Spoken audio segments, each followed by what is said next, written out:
Morning everybody, James Blackwell's JB Commercial Finance here. There's an article in the Times this morning announcing that the banks and other lenders involved in the bounce back loan scheme and the Corona Business Interruption loan scheme, but mainly the bounce back loan scheme,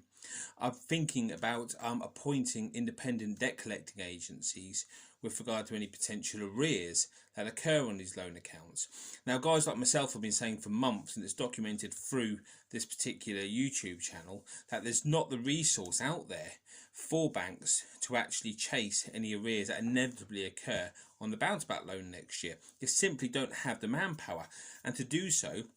would involve opening contact centres, probably with hundreds of members of staff, to chase what we expect to be the tens of thousands of pounds or tens of thousands of businesses who don't repay this loan when it becomes due in the middle of next year for most people. So it looks as though they're going to outsource it, and it could be quite a lucrative contract, because you would imagine that any kind of debt collection agent will be on some kind of commission. Now, I've also said in the past that I believe the government won't pay out on a lot of these guarantees, and I think the penny has dropped for the banks. I think they realise the problems with regards to the due diligence that has been undertaken on the bounce back loan, the potential losses, which on a previous video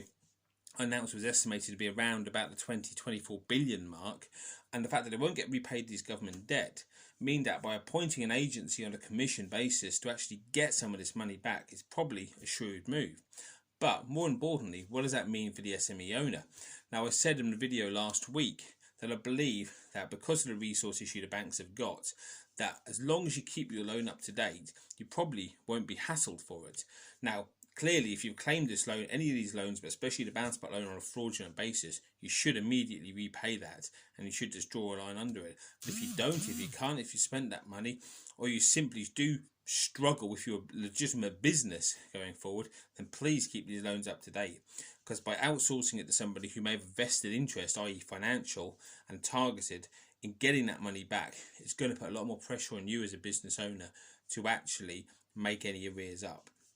So my advice still stands: if you borrow that money and you do question whether you did it right, if you do think that you did it on a fraudulent basis, or you definitely did it on a fraudulent basis, you should repay it. If you did borrow on a fraudulent basis and you now regret it but can't repay it, or on the other hand, you're thinking, I'm going to have trouble paying this loan back, then open a dialogue now with your bank, or possibly with a professional IP or something similar, because I do believe that it will be a lot tougher to actually ignore repayments of this loan once a debt collection agency gets involved. So keep the loan up to date, chin up, and good luck everybody. See you all soon.